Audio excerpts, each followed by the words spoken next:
자, 우리가 성경을 대하다 보면 무엇을 느낍니까? 이 성경을 읽으면서 우리가 봐야 될 것 중에 하나가 하나님의 의도하심이에요. 하나님의 의도하심. 그런 데는 주로 이제 영어로 치면 will 있어요. 의지, 하나님의 의지가 들어갑니다. 그 의지는 무슨 의지냐면 하나님의 목적, 당신이 가지고 있는 목적을 이루시고자 하는 의지예요. 성경은 전부 다 하나님의 계획, 하나님의 목적을 위해서 기록된 것입니다. 창세기부터 요한계시록까지 하나님께서 당신의 목적을 가지시고 당신의 계획을 가지시고 모든 사건과 스토리를 이어가시는 거예요. 그런데 거기에는 하나님의 의지가 들어있는 거죠, 그죠? 그리고 그 의지를 행하실 수 있는 능력을 갖고 계시는 분이시고, 그러니까 모든 역사는 그분의 목적을 따라 그분의 계획에 의해서 돌아가는 거예요. 그게 굉장히 중요한 겁니다. 세상이 그냥 돌고 도는 게 아니라는 거예요. 그냥 이게 사람들, 역사, 사건들 많이 일어나지만 인간의 행위에 의해서 역사가 결정되는 것이 아니고 하나님의 계획, 하나님의 목적에 의해서 모든 게 돌아가게 있다는 거예요. 여러분, 그것을 잘 알려주는 구절 중에 하나가 로마서 8장 28절이죠. 하나님을 사랑하는 자, 곧 그 뜻대로 부르심을 입은 자들은 모든 것이 합력하여 선을 이룬다. 그 선을 이루시는 하나님. 그래서 우리가 성경을 통해서 눈을 떠야 되는 부분이에요. 우리의 행위야 우리의 노력이 먼저 있는 게 아니고 하나님의 목적하심이 먼저 있다.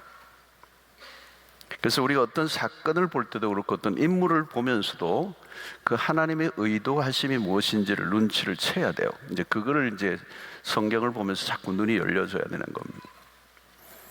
자, 창세기 12장이 그런 면에서 아주 뚜렷하죠. 아주 뚜렷한, 아주 유명한 구절을 가지고 오늘 제가 설교를 하겠습니다.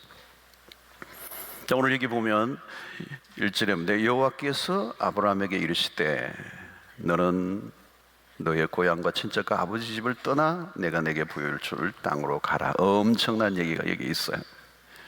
하나님이 한 사람을 부르시죠. 한 사람을 부르시나요? 한 사람에게 찾아오시는 겁니다. 언제나 성경은 하나님이 찾아오시는 겁니다. 우리가 하나님을 찾는 게 아니고 하나님이 우리를 찾아오시고, 우리가 하나님을 택한 게 아니고 하나님이 우리를 택하신 거예요. 언제나 하나님의 편에서 주도권을 갖고 계십니다. 자, 하나님이 아브라함을 택하시고 그리고 아브라함의 씨를 통하여 복을 약속하십니다. 아브라함의 씨를 통하여 복을 약속하세요. 그런데 그 아브라함의 씨는 무엇을 가리키느냐? 아브라함의 씨를 통하여 열방을 복을 주시는데 그 아브라함의 씨는 누구를 말하냐? 예수 그리스도를 말하는 거예요. 그러니까 여러분 1절에 지금 한 사람을 부르시는데 그 한 사람 안에 하나님의 의도와 목적이 딱 들어가 있죠. 이 아브라함을 통하여 열방을, 모든 민족을 복 주시겠다. 그게 누구를 통하여? 바로 예수 그리스도를 통하여. 그러니까 하나님의 구원 계획이 이 짧은 1절 안에 들어있는 거죠, 그죠? 하나님의 거대한 구원의 드라마가 이제 아브라함이라고는 한 사람을 통해 시작이 돼요. 아브라함은 지금 그걸 모르겠죠? 그런 일이 일어날 줄 꿈에도 생각 못했겠죠. 그러니까 이 12장은 강으로 치면은 출발지예요. 상류. 그죠? 이 강이 거대한 강을 이루는 거죠. 그래서 흘러 강이 더 깊어지고 더 풍성해지는 겁니다. 그리고 이 강이 어디로 흐르는 거죠? 그래서 이 구약 전체를 흐르고 나중에 예수 그리스도로 이어집니다. 이게 처음에는 미미해 보이는데 갈수록 강력하게 형성되는 거예요. 그래서 하나님의 얘기는 처음에는 매우 미미해 보이고 그리고 작아 보이고 별 볼 일 없어 보이는데 그게 점점 커진다는 거예요. 자, 하나님이 아브라함을 부르셨습니다. 아브라함에게 찾아오셨는데 이 시작점이에요. 그런 갈대아 우르에서 부르심을 받습니다. 자, 이 부르실 때 특징이 뭐냐? 개인적입니다. 여호와께서 아브라함에게 그래서 1대1이에요. 1대1. 이게 중요합니다. 하나님이 아브라함에게 이르시되, 여러분 우리의 신앙이 여기서 매우 결정적입니다. 1대1이에요. 1대1. 그 1대1이란 말은 뭐냐면 인격적인 만남이에요. 인격적인 부르심이에요. 여러분 1대1이라고 이 관계는 모호하지 않습니다. 직접적이고 확실합니다. 부정할 수가 없어요. 거부할 수 없는 개인적인 만남이라는 거예요. 둘만이 아는 비밀이 쌓이고요. 이 인격적이라는 것은 세월이 흐를수록 더 친밀해지는 겁니다. 더 깊어지는 겁니다. 쌓여가는 거잖아요, 여러분. 부부가 오랫동안 살면서 깊은 인격적 관계 속에서 부부 생활을 하니까 부부가 다 아는 거죠. 그리고 친밀해지는 거예요. 깊어지는 거예요. 그 깊어진 만큼 풍성해지는 거예요. 그 인격적인 만남입니다. 둘만이 가지고 있는 비밀이 있는 것 같잖아요. 그죠? 하나님과 우리의 관계가 그런 거래요. 여러분, 이 개인적인 부르심이 분명해야 합니다. 항상 문제가 되는 부분은 여기에서 시작해요. 하나님이 나를 부르셨는가라고 하는 것입니다. 여러분, 그 경험이 없으면 내가 어떻게 내 존재를 그분에게 맡길 수가 있겠어요? 그죠? 어떻게 그분에게 내 인생을 맡길 수가 없어요? 1대1의 그 만남을 통하여 분명한 하나님의 부르심이 없는데 내가 그분에게 어떻게 내 인생을 맡기고 그분의 인도를 받을 수가 있겠어요? 불가능한 거죠. 딱 한 거예요. 이제 다른 게 필요 없어요. 하나님이 나를 불러주셨다는 게 분명해야 돼요. 예. 그게 모호하면, 막연하면 안 되는 거예요. 어디를 가야 될지 모르는 거예요. 여러분, 내게 지시할 땅으로 가야 된다는 거죠. 그 목적지를 모르는 거예요. 목적지를 데려가실 그분을 신뢰해야 되잖아요. 그런데 이 부르시는 방식은 다양합니다. 처음에는 직접, 오늘 뭐예요? 아브라함에게 직접 말씀하신 거예요. 여호와께서 아브라함에게 이르시되, 이게 말씀이잖아요. 가장 보편적인 하나님의 부르심은 말씀을 통했습니다. 여러분, 오늘 하나님 말씀을 통하여 우리를 부르십니다. 신구약 말씀들 성령의 음성으로 들려집니다. 사람마다 다를 수 있어요. 그래서 어떤 분들은 어느 구절을 통하여 하나님의 부르심을 받았어요. 성경에 많은 구절이 있는데 어떤 구절이 그냥 나를 사로잡아 버리는 거예요. 예. 그래서 그 말씀을 잊을 수가 없는 거예요. 그 구절을 잊을 수가 없는 거예요. 그 구절을 날마다 붙드는 거죠. 그 구절만 보면 하나님이 처음에 생생하게 들려주셨던 그 음성을 내가 기억하게 되는 거예요. 여러분, 본래 우리는 하나님과 대화를 하도록 만들어 주셨죠. 우리는 하나님의 음성, 에덴 동산에서 아담과 하와는 하나님과 대화가 됐단 말이에요. 소통이 가능했단 말이에요. 하나님의 말씀을 들었단 말이죠. 그런데 어떻게 해요? 죄를 지음으로 하나님의 말씀, 이 소통이 끊겨버린 거예요. 하나님은 대화를 원하시는 거죠. 하나님은 우리와 대화하기를 원하세요. 그래서 우리는 이제 예수 그리스도와의 하나님과의 관계가 회복되면서 하나님 우리와 대화하기를 원하시는, 그래서 여러분, 우리의 신앙생활에 매우 중요한 것은 하나님의 음성을 듣는 법을 익혀가야 되는 거예요.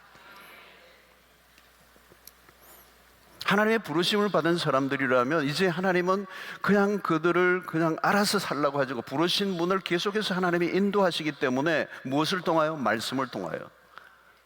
그럼 우리는 어떻게 해야 돼요? 그분의 음성을 듣는 것에 익숙해져야 돼요. 그걸 훈련해야 돼요. 하나님은 지금도 말씀하시는 분이세요. 듣는 법을 배워야 돼요. 어떤 데는 세미한 음성으로 말씀하세요. 어떤 데는 막 그냥 폭풍처럼 말씀하시기도 하고, 너무 말을 잘 안 들리고 하면 어떤 데는 그냥 독특한 방식으로 말씀하시기도 하고, 사건을 통하여 말씀하시기도 하고. 그렇죠? 여러분, 구원의 삶은 하나님의 음성을 듣는 삶의 시작이에요. 이전에는 우리는 하나님의 음성과 상관없이 살았습니다. 그런데 이제는 하나님은 우리를 말씀을 통하여 부르시고 말씀을 통하여 우리를 인도하시는, 그래서 우리는 그 음성을 듣는 삶이 이제 시작된 거예요. 여러분들이 그 귀가 열린 게 된 거죠. 여러분, 오늘 우리가 부르심을 받을 때 주로 무엇을 통하여 우리를 부르시느냐? 복음을 통해서. 오늘 예수 그리스도의 복음을 들을 때 하나님의 부르심을 받습니다. 복음 안에, 예수 그리스도의 복음 안에 콜링이 들어있어요. 복음을 들을 때 어떤 일이에요? 하나님이 나를 사랑하신다는, 사랑하시기에 십자가까지 죽으시면서까지 나를 사랑하신 그 하나님의 사랑, 죄 아래 무가치하게 살았던 나에게, 나를 위하여 그 하나님의 아들, 죄 없으신 그분이 나를 위하여 십자가에 죽으시고, 이제 그를 믿음으로 우리의 모든 죄는 용서함 받고 새로운 피조물이 되고, 이전 것은 지나고 새로운 피조물이 되고, 이제 새로운 삶을 살게 하신 그 복음의 메시지를 듣는 순간 와라락 무너지는 거죠. 저는 고등학교 2학년 때 그 십자가의 복음을 들으면서 하나님의 콜링이, 복음의 콜링이 있어요. 내가 너를 얼마나 사랑하는지 아느냐? 너는 내 아들이다. 내 사랑하는 아들이다. 내가 너를 위해 십자가에 죽었다. 이게 개인적으로 오는 사건이 되면서, 십자가 사건이 나의 개인적인 사건이 되면서 하나님이 나를 얼마나 사랑하시며 나를 부르셨다는 사실을 그때 고백하게 되고, 그 은혜를, 그 압도하는 그 은혜를 내가 경험하는 순간 나는 주님을 위해서 살고 싶은 마음이 생기더라고요. 그게 부르심이에요. 근데 여러분, 우리가 특별해서 부르신 게 아니에요, 여러분. 어떤 사람은 아브라함이 특별하다고 생각하는지도 몰라요. 특별한 사람들을 하나님이 부르시지 않아요. 이런 성경을 보면요, 그러지 않아요, 여러분. 아브라함 특별한 게 하나도 없어요, 여러분. 성경 보세요. 아브라함이 무슨 특별한 사람이 아니에요. 여러분, 누가 쓰임을 받으면 우리는 이런 생각을 합니다. 나와 다르다, 그렇게 생각해요. 아닙니다. 평범한 사람을 쓰십니다. 성경의 인물 가운데 그 누구도 특별한 사람은 없습니다. 주님은 의인을 부르러 온 것이 아니라 죄인을 부르러 오셨습니다. 우리가 죄인 되었을 때 그리스도께서 우리를 위하여 십자가에 죽으셨다고 그러셨어요. 하나님은 평범한 사람들을 들어 사용하세요. 특별하다면 뭐가 특별하죠? 하나님이 사용하시니까 특별해진 거지. 모세의 손에 들려진 지팡이가 특별한 게 아닙니다. 하나님의 손에 쥐어지니까 특별한 게 된 거예요. 여러분, 예수님의 제자들을 보시면 특별한 사람들 없어요. 너무도 평범한 사람들.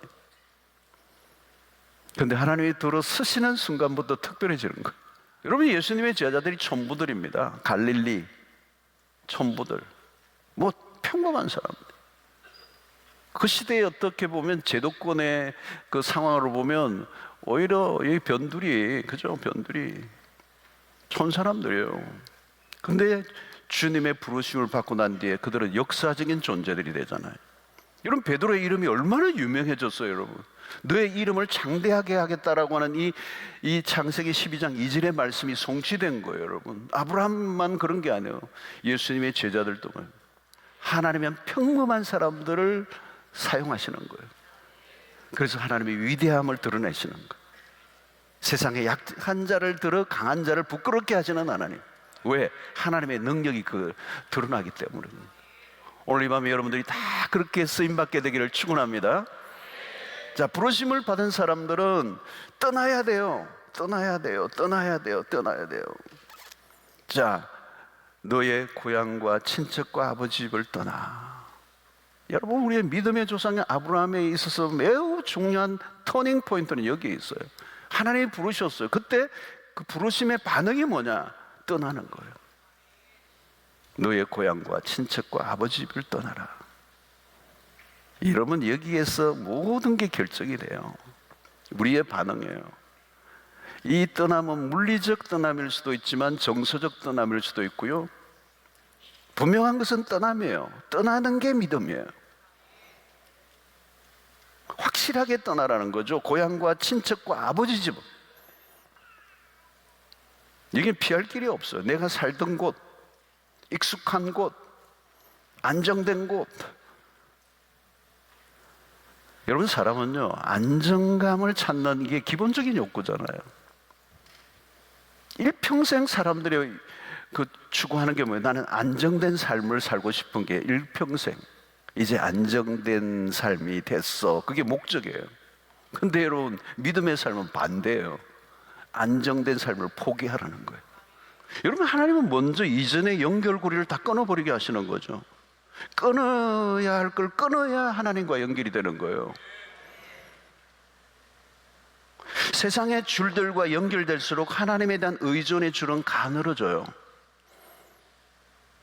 내가 의지하고 붙들고 있는 줄들이 다 있잖아요. 사람들마다 무수한 줄들이 있어요. 근데 여러분, 때로는 우정을 끊어야 돼요. 어떤 데는 우정도 끊으라는 거죠. 오랫동안 사귀어왔지만 그 우정과 단절해야 될 수도 있어요. 하나님을 위해서. 하나님을 의존하는 일에 방해가 된다면 끊어야 된다는 거예요. 이 쉬운 일이 아니에요, 여러분. 재정적으로 의지하던 줄을 끊으라는 거예요. 가능하시겠어요, 여러분? 여러분, 아버지 고향 친척집을 떠나면 그 부족사에서는 재정적인 거나 모든 게 끊어지는 거예요. 여러분, 부모의 유산에 늘 주목하고 있는 분이 있습니까? 부모님을 너무 잘 만나가지고 그게 신앙에 도움이 되지가 않아요. 그것 때문에 주식 투자에 과도하게 몰입되어 있습니까? 그것 때문에 믿음으로 갈 수가 없어요. 무엇을 하든지 자꾸 거기에서 미끄러지는 거예요. 거기서 앞으로 안 나가는 거예요. 자꾸 의지하는 마음이 드는 게 있어요, 여러분. 자꾸 의지하는 게 뭡니까? 의지하는 게. 여러분, 지금 오늘 이 밤에 그거를 하나님이称賛하기를 원하세요. 하나님 아닌 것을 내가 붙잡고 있는 걸 내려놓으라는 거예요. 여러분, 어떤 것이든 예수에 빠지는 것은 우상이 되는 겁니다. 우리를 사로잡고 있는 것들, 어떻게 보면 하나님보다 더 사랑하는 것들 다 잘라내야 돼요. 쉬운 일이 아니죠. 여러분, 지금 우리는 이 본문을 읽으면서 아버지와 친척과 뭐 고향을 떠났다 그러니까, 떠나라 그러니까 뭐 떠났나 보다. 여기서 지금 뭐 해운대에서 광안리로 이사 간 거 얘기를 하는 게 아니에요, 지금.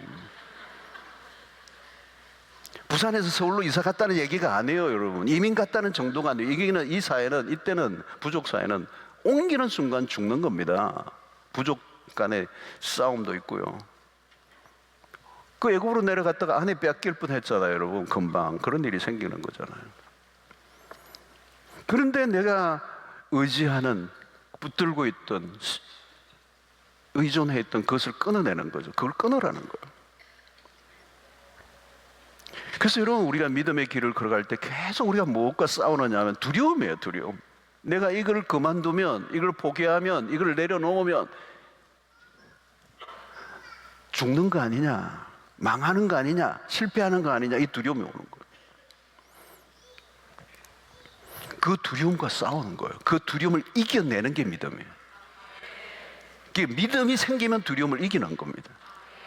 그러니까 말씀으로 밀고 나가는데, 믿음이 약하면 두려움은 나를 사로잡아. 그러면 믿음의 길을 걸을 수가 없어. 못 떠나는 겁니다. 어떻게 고향과 아버지 집 친척을 떠납니까? 못 떠납니다. 불가능한 겁니다. 그래서 믿음과 두려움은 반대예요. 믿음과 두려움은 함께 할 수 없어요. 두려움을 이기려면 믿음이 필요해요. 믿음을 가지면 두려움을 물리칩니다. 믿음과 두려움이 공존할 수는 없는 거예요. 자, 여러분, 이전에 나와 연결되어 있던 것들을 그대로 두고는 주님을 따를 수 없다는 거. 요구하는 게 뭘까요? 익숙하고 안전한 세계를 버리라는 거예요. 이전에 따르던 신들을 버려라. 하나님과의 새로운 연결고리가 연결되는 것은 그냥 되는 게 아니라는 거예요. 그래서 여러분, 믿음을 선택하면 무슨 일이 나냐면 하나님이 당신의 줄로 나를 꽁꽁 들어매 뿌려요. 그게 언약이에요. 하나님의 언약, 카버넌트예요.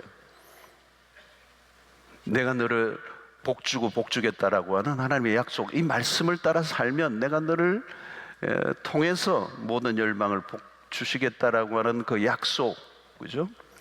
내가 내게 지시할 땅, 그 가나안, 그 약속을 주시는데, 그 약속이 뭐예요? 그 언약을 아브라함과 이 하나님과의 맺은 그 언약은, 이 언약의 관계는 짐승의 그 쪼개는 그 사이로 지나가는 그 언약 예식을 행하듯이 이제는 깨어질 수 없는 언약 관계. 그 말은 뭐냐면 하나님이 우리의 인생에 당신의 줄로 우리를 꽁꽁 싸매어 주셔서 그 줄은 안 풀려요. 아무도 자를 수도 없어요. 그 말은 뭐예요? 내가 너 인생을 책임진다는 거예요. 이 은혜가 있게 되기를 축원합니다. 근데 다른 줄을 끊어야죠, 여러분. 그러면 한 줄만 있으면 됩니다. 100가지, 1000가지 줄이 있어도요, 그건 다 허접한 것들이에요. 언제 끊어질지 몰라요. 불에 타면요, 줄 다 타버려요. 이런 동아줄인데도 그냥 한 방에 날아가요. 그렇게 믿었던 줄이 다 사라지는 거잖아요. 그런데 여러분, 하나님이 내려주신 나를 꽁꽁 사며준 그 줄은 끊어지지 않아요. 그래서 로마서 8장 뭐래요? 이 세상의 그 어떤 것도 하나님의 사랑에서 끊을 수 없으리라 그랬잖아요. 하나님과 아브라함과의 언약에서 그 줄이 연결되는 겁니다. 이 언약을 믿는 신앙, 그 줄은 무적이에요. 누구도 끊을 수 없다는 거예요. 그러면 어떻게 해요? 내가 그동안 붙들고 있던 그 모든 의존하던 줄들을 내려놓아야 돼요. 포기하라는 거예요. 떠나라는 거예요. 나에게 안정감을 주는 것을 포기하라는 거예요. 버리라는 거예요. 그러면 하나님이 확실하게 내 인생에 보장을 하시고 인도해 주실 줄로 믿습니다. 자, 너는 너의 고향과 친척과 아버지 집을 떠나 내가 내게 보여줄 땅으로 가라. 자, 우리는 떠날 때에 이렇게 고향과 친척과 아버지 집에 그동안 누렸던 많은 것을 내가 포기하다니 마이너스야. 내 인생, 내 이제 예수 믿어서 내 인생은 마이너스가 됐어. 포기한 것만 생각해요. 그 포기를 통하여 주시는 은혜가 얼마나 큰가를 모르는 거예요. 여러분, 내가 주를 위해 살다 보니 이런 게 많다? 그건 아직도 뭘 모르는 사람들이에요. 여러분, 예수를 믿고 난 다음에 뭔가를 잃어버린 게 많습니까? 포기한 게 많습니까? 마이너스가 됐습니까? 손해봤습니까? 이제 억울합니까? 우리가 초점을 맞춰야 될 것은 그게 아니에요. 오늘 1절을 자세히 보면 내가 내게 보여줄 땅. 여러분, 이게 뭐예요? 가나안이죠. 아브라함은 아직 몰라요. 근데 하나님의 약속의 땅이에요. 엄청난 약속이에요. 이 믿음으로만 보여주는 이 미래의 약속된 땅은 그 아브라함이 살았던 고향 갈대아 우르에 살았던 그 좁은 세계와는 전혀 다른 언약의 땅이에요. 여러분, 우리는 성경의 구약의 이스라엘 백성들은 애굽이라는 곳, 포로된 자의 삶, 그리고 광야의 삶, 그리고 가나안이라고 하는 이 세 파트로 나누는 거예요. 오늘 우리의 삶도 마찬가지예요. 아직도 애굽에서 벗어나지 못한 사람도 있을 수 있어요. 여기에 노예된 삶, 억압을 받고 고통 속에 살아가는 소망이 없는 삶. 근데 구원은 받았어요. 근데 아직도 광야에 있는 사람들이 있어요. 근데 어떤 사람은 광야를 벗어났어요. 가나안에 들어와 있어요. 여러분들 어디에요, 여러분? 여러분, 오늘 믿음을 따라 살고자 하고 하나님의 부르심을 받은 사람들이 그 고향과 친척 아버지 집을 떠날 때 많은 걸 잃어버렸다고 생각하지만 그 포기한 자들에게 주시는 하나님의 은혜는 상상을 초월하는 거예요. 자, 바울을 보십시오. 그는 많은 것을 기꺼이 포기합니다. 빌립보서 3장 7절로 8절을 보면 그러나 무엇이든지 내게 유익하던 것을 내가 그리스도를 위하여 다 해로 여길 뿐더러 또한 모든 것을 해로 여기면 내 주 그리스도 예수를 아는 지식이 가장 고상하기 때문에 내가 그를 위하여 모든 것을 잃어버리고 배설물로 여기면 그리스도를 얻고 그랬어요. 자, 대조가 분명하죠. 그동안 모든 것을 다 배설물로 여겼다. 버렸어요. 엄청난 것들이에요. 근데 뭘 얻었다고요? 뭘 얻었죠? 그리스도를 얻고. 여러분, 그리스도 안에 모든 게 들어있어요. 잃어버린 게 아니죠, 여러분. 잃어버린 거 배설물로 여겨버렸어요. 그리스도를 얻으니까 그 옛날에 그 엄청난 것들이 배설물처럼 보이는 거예요. 그래요. 그리스도와 비교해서 더 보배로운 게 어디 있어요, 여러분? 최상을 얻은 거죠. 그러니까 여러분, 하나님은 우리에게 무조건 포기하라고 윽박지르지 않습니다. 하나님은 더 좋은 것을 약속하신다는 거예요. 탕자가 아버지에게로 돌아왔을 때 아버지는 최고를 주십니다. 더 이상 이전에 누더기 옷을 입고 있을 이유가 없는 거죠. 남의 눈치를 보고 살 이유가 없는 거예요. 아버지 아들이라고 하는 신분을 누리는 거예요.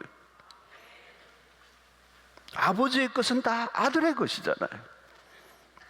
그리스도 안에 들어왔을 때 그 부요함이라고 하는 것은 이 세상과 비교할 수가 있는 거예요. 어떤 걸로 견줄 수가 없어요. 내게 다 네 거다. 경상도만 니끼 니끼고 내게 네 거고 뭐 그런 거잖아요. 그러니까 아브라함에게 보여주실 땅이, 내게 보여줄 땅, 그 땅이 뭐예요? 가나안이라는, 젖과 꿀이 흐르는 가나안. 여러분, 누가 광야의 길을 걸어갈 수가 있습니까? 가나안이 보이는 사람들이에요. 믿음의 눈이 열려야 가나안이 보이는 거죠. 그래서 히브리서 12장 1절로 2절에 믿음은 바라는 것들의 실상이요 보이지 않는 것들의 증거니 선진들이 이로써 증거를 얻었느니라. 가나안이 보여야 부르심의 길을 따라 살아갈 수가 있는 것입니다. 그래서 믿음이 강해지면 가나안이 바로 앞에 보여요. 믿음이 약해지면 가나안은 아득해 보이고, 그러면 광야의 길에서 지칩니다. 그리고 그 광야에 가기 전에 유혹에 시달리고 그냥 지름길을 찾고 그러다가 하나님의 약속을 놓쳐버리는 거죠. 무엇이 필요합니까? 믿음이 필요한 겁니다. 그냥 믿음이 아니요, 지속적인 믿음. 여러분, 믿음이 약해지면요 흙개비가 자꾸 보여요. 신기루가 보여요. 여러분, 신기루가 뭐예요? 우리를 눈을 속이는 거예요. 저 사막에 가다 보면 그 끝에 뭐가 있어. 그냥 달려가는데 가면 또 저쪽으로 넘어가 버렸어. 없어요. 그러다가 그 광야에 쓰러져 버려요. 믿음은 우리의 시야를 조정해 줍니다. 보여야 할 것을 보게 하는 겁니다. 분명히 해야 될 것은 뭘까요? 하나님의 약속이에요. 그 약속은 뭐죠? 우리가 이 세상에 어떤 것을 다 잃어버려도 그 하나님의 약속과는 비교할 수 없는 것. 그 약속이 희미해지면 현실의 유혹을 이길 수가 없어요. 당장의 눈앞에 떡을 붙잡게 되겠죠. 하늘의 영광이 희미해지면 세상의 영광에 돛이 될 수밖에 없는 것이죠. 그러므로 믿음의 눈으로 지속적으로 하나님의 약속을 확인하는 거예요. 여러분, 믿음의 길을 걸어가면 손해를 보는 것 같은 생각이 들 때마다 무엇을 해야 합니까? 시각 조정을 해야 돼요. 속지 마세요. 멀리 보세요. 주를 위해 살다 보면 당장은 손해보는 것 같을 때가 와요. 요령 있게 얍삭빠르게 계산하면서 아주 이해타산에 맞게 현실 감각이 탁월해서 정말 조금도 손해보지 않고 그렇게 살아가는 사람들. 그러나 여러분, 영적인 시각을 잃어버리면 결국은 얻는 것 같지만 많은 걸 잃어버리는 거예요. 여러분, 영의 눈이 어두워지면요 육안이 어두워지는 것과 비교가 안 돼요. 여러분, 시각장애인들의 삶이 얼마나 불편해요. 아차하는 순간에 위험하잖아요. 마음대로 행동할 수 없고 자칫하면 위험한 순간에 빠질 때가 굉장히 많아요. 아무것도 보이지 않는다고 생각해 보세요. 그런데 여러분, 영적인 눈이 어두워지면요 육안이 어두워지는 것보다 훨씬 더 심각해요. 영혼의 세계를 보지 못해요. 하나님의 약속을 보지 못해요. 하나님의 말씀이 눈에 들어오지가 않아요. 그러면 어떻게 해요? 미련한 선택을 할 수밖에 없는 거지. 망하는 길을 그냥 스스로 선택하는 거예요. 영의 눈이 어두우면요 육안은 아무것도 안 해요. 여러분, 하나님의 인도를 받을 수가 없어요. 영적 미아가 돼버려요. 길을 잃어버려요. 사랑하는 성도 여러분, 믿음으로 살아가는 동안에 하나님이 주신 것들이 많아요. 갈수록 삶이 더 풍성해집니다. 말씀 안에 살아가는 삶을 살다 보면요 어느 순간 내가 가나안의 삶을 누리고 있어요.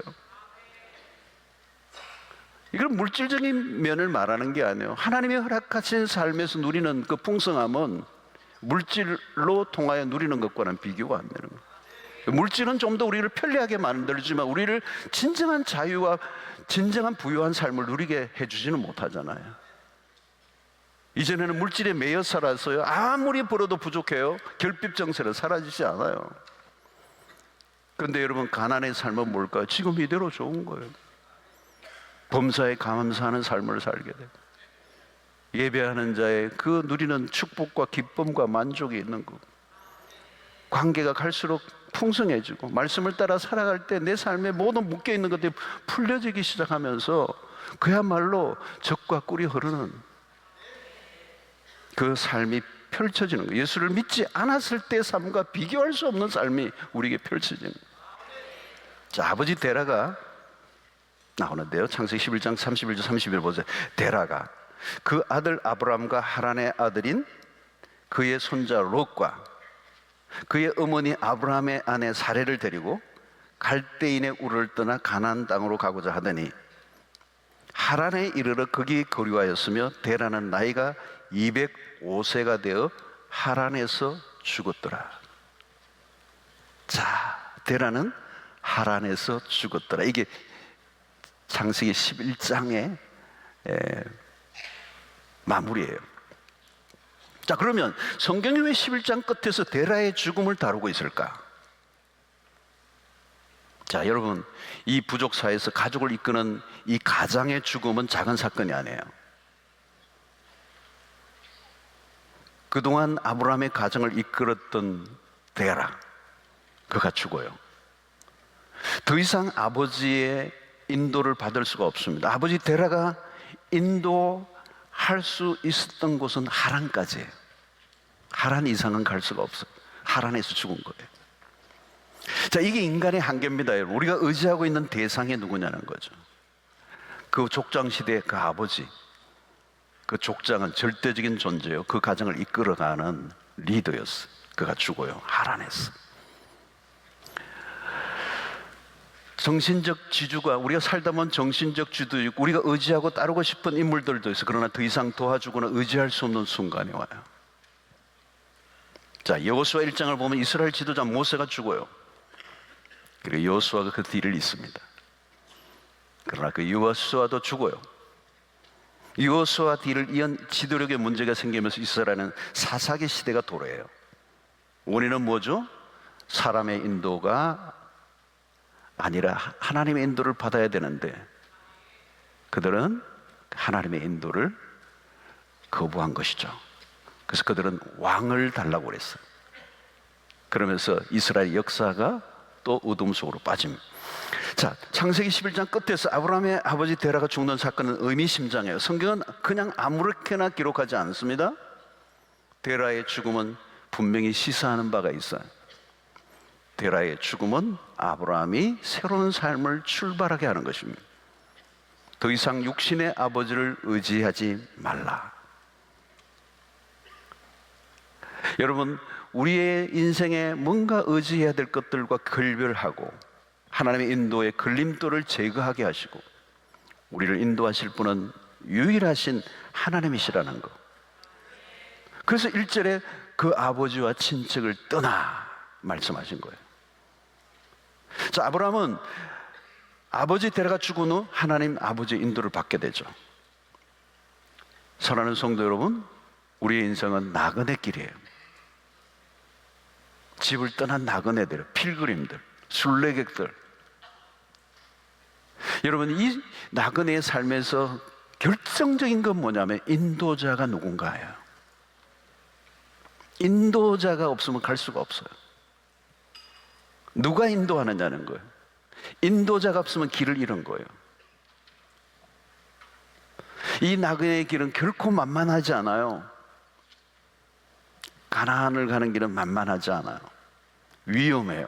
험악한 산들이 마주하고 있고 강들이 있고 돌풍이 몰아닥치고 더위와 추위와 싸워야 하고 맹수들의 공격과를 보호하는 보호막이 있어야 돼요.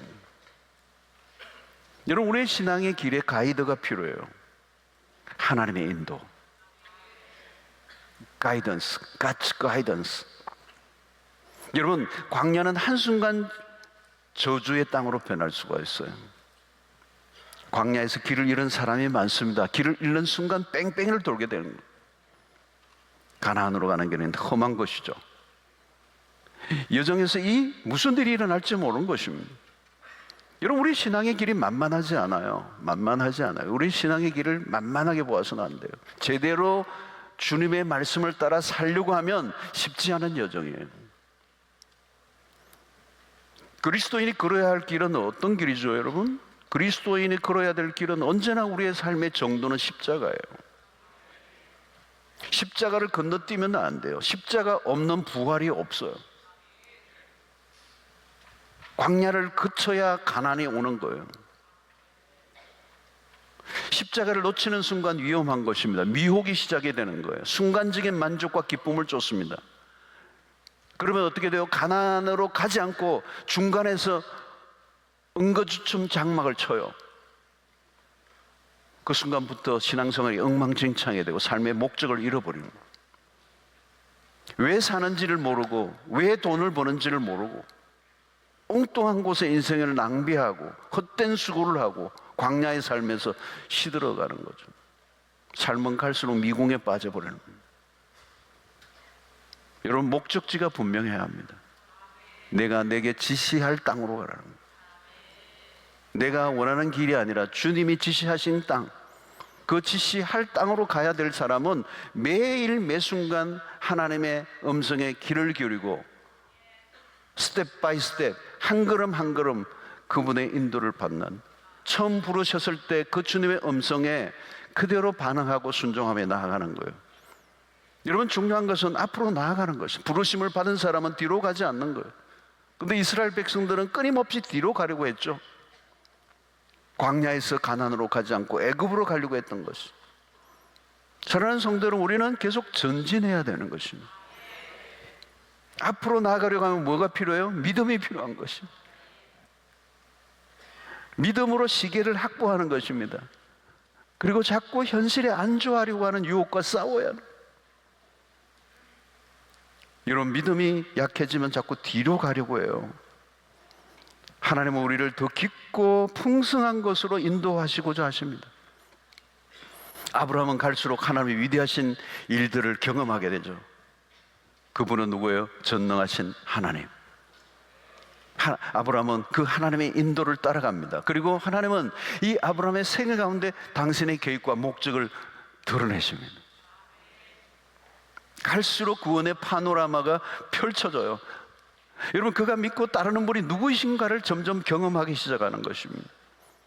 그래서 여러분, 이 아브라함의 그 창세기 12장 1절에 부르셨던 그 출발점, 그 강의, 그 상류에서 시작하는 그 강은 점점 넓어지고 깊어지면서 나중에는 어디요? 창세기 22장으로 가죠.